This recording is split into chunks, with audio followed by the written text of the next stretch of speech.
Hello everybody, this is Conquering History Games, and welcome back to another Stellaris Custom Civilization as we make our way towards the free-for-all that's going to happen between these civilizations. So I'm going to do something different in this video, and I really want you guys to let me know if you like it more. I just think this is going to be something a little bit more engaging. I wanted to actually show you guys my process for making one of these custom civilizations, and also that way I'm not spoiling on the left side things that are coming out. So this is going to be a civilization that is based on a group from one of my favorite books of science fiction, Stranger in a Strange Land by Robert Heinlein. So we're going to go with humanoid. They're going to be humans. The name of the species is going to be the Fosters, or I should say Fosters for the plural. And what are they going to give for the adjective? Fosterin. It should be Fosterite, I think. And we're going to skip on the flavor text because I'm just going to explain them to you right now. So, basically, this civilization is going to be called the Church of the, let's capitalize that T, the New Revelation. So the Church of the New Revelation is a megachurch that exists in this book, Stranger in a Strange Land, which is about a man who is found on Mars when humans go there. The reason he's there, and this is only spoiling something that's in the first like 2 pages of the book. The reason that he's there is that his parents were astronauts, and they were part of the initial mission to Mars. And then he ended up being born on Mars. And then all his parents died, and his parents and all the other astronauts died, and then he ends up being raised by the local Martians. Then when the next mission of Mars goes there, they get him and they bring him back to Earth, where he's now an adult man.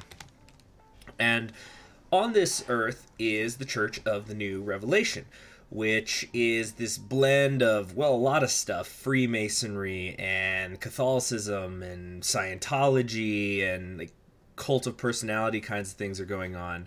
Oh yeah, let's go with an adjective here: Fosterite.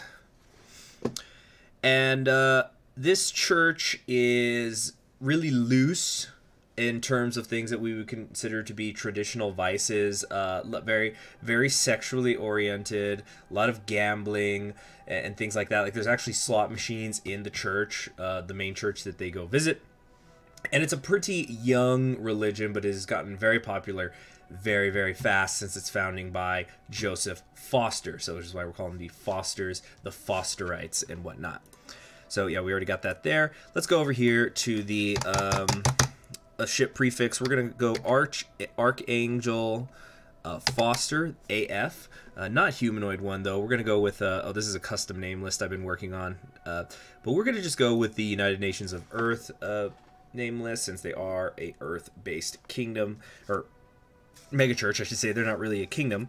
And now let's talk about traits that the Fosters are going to have. Well, they're very communal. There's lots of, kind of circles within circles within circles where you're trying to work your way into the inner communities. And then when Foster was still alive, he's dead by the time Stranger in a Strange Lands events take place, but you can get into the tightest inner circle where you can hang out with Foster himself, and you also get to have your orgies and whatnot.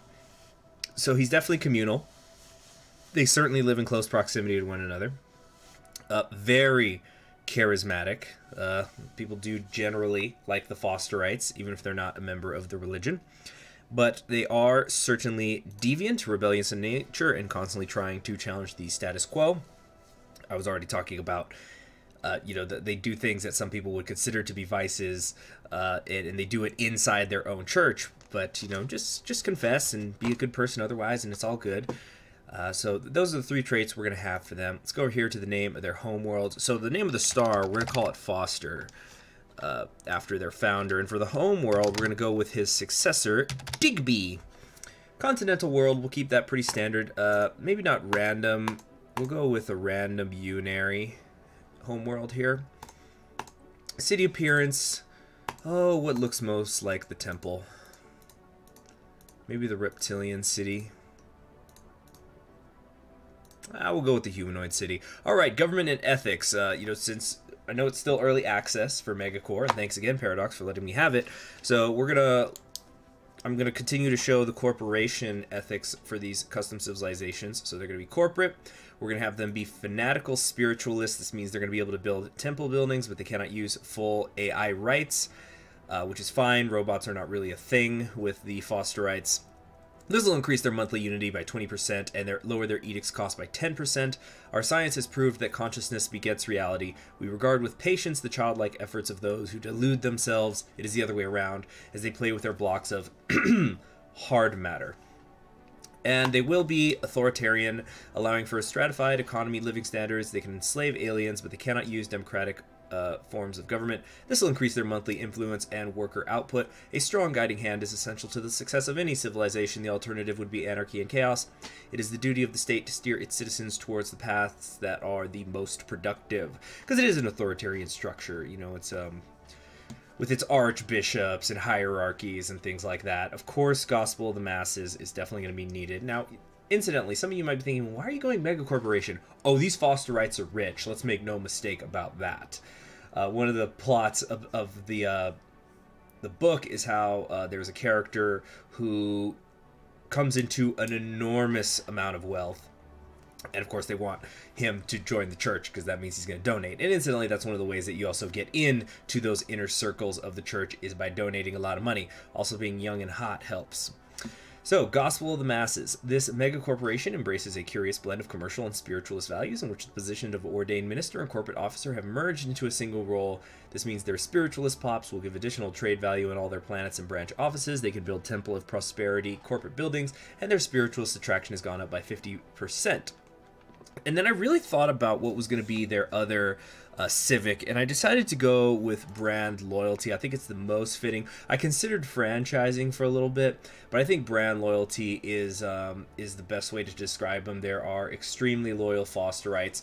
There's actually a character you meet in Stranger in a Strange Land who she has tattooed over basically her entire body the story of Foster and his rise. So imagine like if somebody had had tattoos all over their body just depicting the life of Jesus or something like that, and she even has this woman, her name was Pat. She had met him personally, and he once kissed her on the chest, and like she had tattooed Foster's lips onto her chest to like mark it there forever.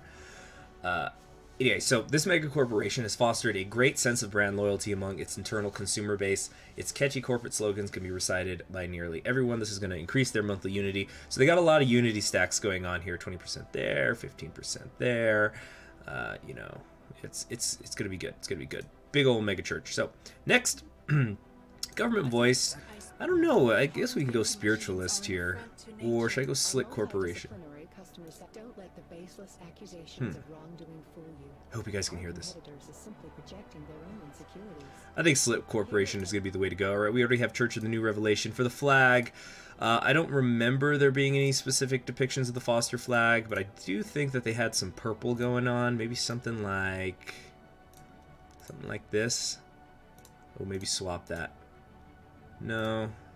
Ooh, I like that. Yes, I think that's the way to go. Ship appearance, we could go humanoid, perhaps. Or maybe something round. Yeah, maybe the... yeah, we'll go with the humanoid ship. And for their ruler, so...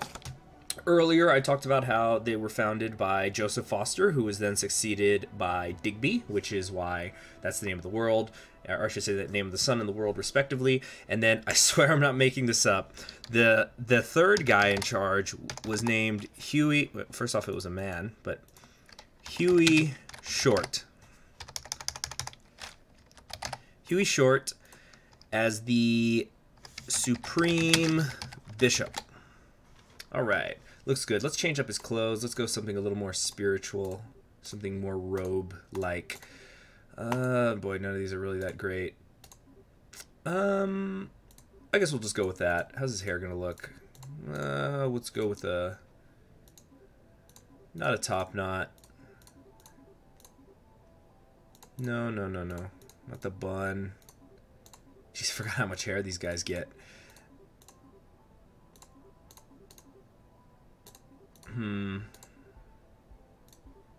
Let's go with this. Or no, I like that. Let's get those wicked sideburns in there. Phenotypes. Yeah, we'll stick with that. And the room, something kind of spiritual looking.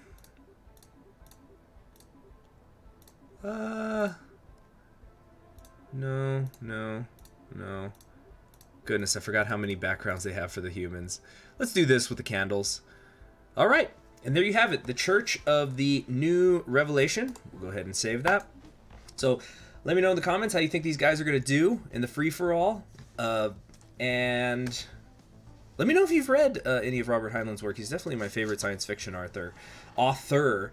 And Stranger of the Strangeland is one of my favorite books of his. Not my favorite, but it is one of them. It's up there. It's probably top 5. And I will see you in the next episode. You all have yourselves a wonderful day. Oh, and most importantly, please let me know if you prefer me building it in front of you like this, as opposed to me reading flavor text. And what I could maybe also do is that right before the Battle Royale, I could read everybody's flavor text or something like that. Anyway, that's the main thing I want to know from you all. Have yourselves a great day.